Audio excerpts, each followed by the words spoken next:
What's going on, everybody, and welcome back to Comic Breakdown. Starting off today's videos, we're picking up with Storm issue number 10. This is the beginning of the Thunder Wars. Now, as we dive into this story, it starts us off with Bishop. We're 4 days in the future, and we pick up in Madripoor. Now, we don't fully understand what's happening now. All we see is Bishop struggling, and then a huge release of his mutant power. An energy projected into the sky, and that's what's gonna hop us over to deep space. We have Manifold, we have Maggot, and we have Storm. They've come all the way to deep space so that Maggot can eat a giant kaiju. And I love how they start this off, because they start this off, we all know that Maggot is now an Omega level mutant. Storm also is falling in this category, but Manifold's not, which I think in time is definitely something that Manifold's going to obtain, but for right now, Manifold is not an Omega level mutant. So while they sit here and have discussions, they're purposely excluding him, telling him that this is a discussion between two Omegas. Like, are you an Omega? Maggot, you're an Omega, right? Well, I'm an Omega. I know I'm an Omega. I'm Storm. Of course I'm an Omega. Maggot, you're an Omega. Manifold, what are you again?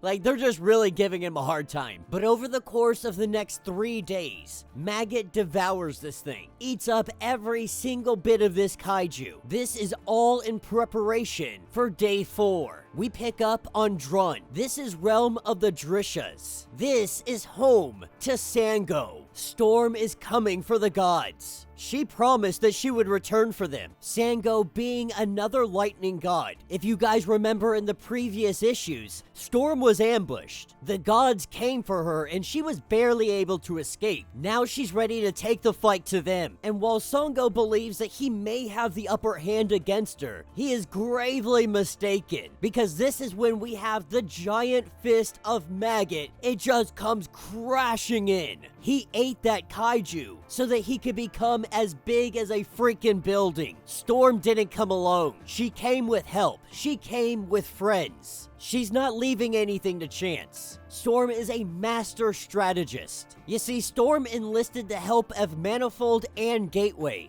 Both of them have been hanging out at the Storm Sanctuary, and she used their abilities to create a little pocket dimension. Little spots outside of time and space. Realms that are never meant to exist. Completely cut off from the main universe. And without a teleporter, you're not reaching this place. Without a teleporter, you're not escaping this place. And so when this god gets punched by Maggot, Manifold opens up a portal, and we drop Sango right into this pocket dimension. And we see that this is not the first god that she has caught. With 2 down and some more to go, these Thunder Gods know that the mutant child is coming for all of them. With another god captured, Storm heads to the Storm Sanctuary. And this is where she sees Bishop release all of that energy into the sky. Manifold opening up a portal, they head over and they find out what's going on. And what we learn is that young Jaden, if you guys remember from the previous issues, Jaden's powers are almost nuclear in their disaster level. She's like a ticking time bomb. And so if she loses control of her powers, a lot of people can die. Having nightmares, losing control of these powers again.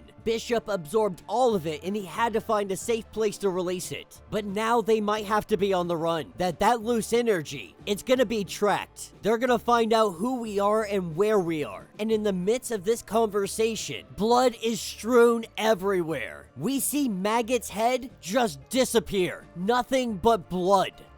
As Manifold goes to open up a portal, tries to get everybody away from here, we see Manifold sliced in half. Both Maggot and Manifold were taken down. Nearby, we see some voodoo dolls. It appears that the US government, they've come to take down Jaden. They've come to take down Storm. And to do so, they had to take Manifold and Maggot off the board immediately. And then they have the last voodoo doll. They have the Storm voodoo doll, thinking that this is probably their only chance to kill a god. They get ready to cut up the doll that is Storm. But the most peculiar thing happens. The Silver Surfer Soot. He falls from the sky. Not only does he fall from the sky, but he heralds in something. Because when you see him, when you see Silver Surfer, there's usually a world-ending behemoth that comes right behind him. This is where Mother Frippin' Galactus falls from the sky,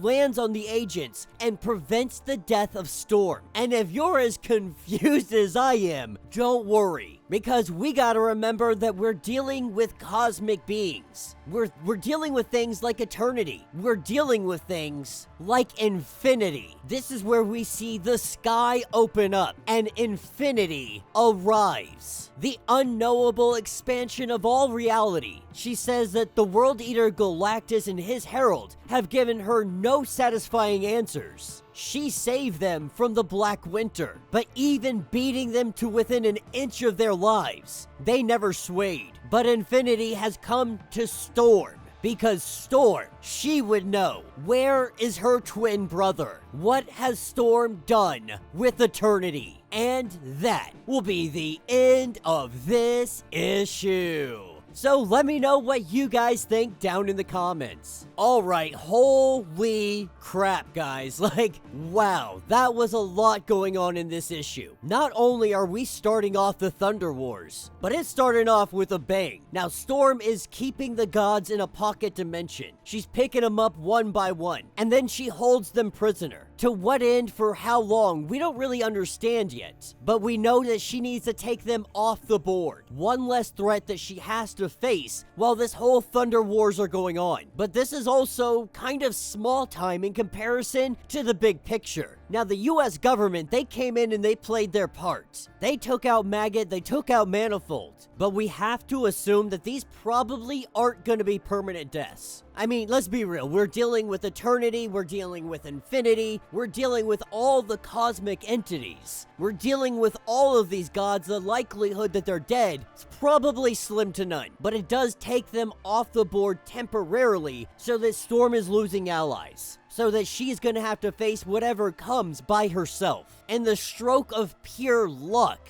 Galactus falls from the flippin' sky. Silver Surfer Soot falls from the sky. And we learn that Infinity beat the crap out of them. Just beat them to a pulp. And unsatisfied with the answers that she got from them, she knew the one person she might be able to go to and get these answers. The one person that's been having dealings with Eternity. Infinity goes to Storm. And Storm, poor Storm, just caught in the middle of every single aspect of this cosmic war going on. That's one thing I will say, and I highly recommend you guys go read The Phoenix. I will be covering that in the next video. Marvel is going full in on the cosmic entities. We have gods coming up in One World Under Doom. We have the Phoenix that is about to be going up against cosmic entities. We have Storm facing cosmic entities. Like, the cosmic landscape of Marvel, it's moving around. If they're actually gonna do something with this, I really hope so, but you never know. It does look like Marvel's trying to move some things around on the big picture stuff though, and how this affects everything else. I'm really interested to see. Now, it could just be, you know, we're in the time era where one writer decides they're gonna start writing about, you know, Eternity or Infinity, and then somebody else is like, you know what, I'm gonna write about that as well, and it's just a catching on trend. I'm hoping that that's not the case and they actually do something with the potential that they're currently building up. But let me know what you guys think. Let me know your thoughts. Let me know your theories. If you want to get caught up on everything that is going on with this series, go ahead, check out the link in my description as well as the top of this video. It's going to get you caught up on everything that has been going on with this series. If you would like to support the channel, you can always do so by joining the channel membership. Much like Patreon, having multiple different tiers, from $1 to $50, from loyalty badges to comics every single month. Not only are you helping out the channel tremendously, you are getting tons of perks in the process. Now, if you're unable to do this, please do me a favor, subscribe to the channel, like this video, hit that notification bell, and with that being said, until the next breakdown.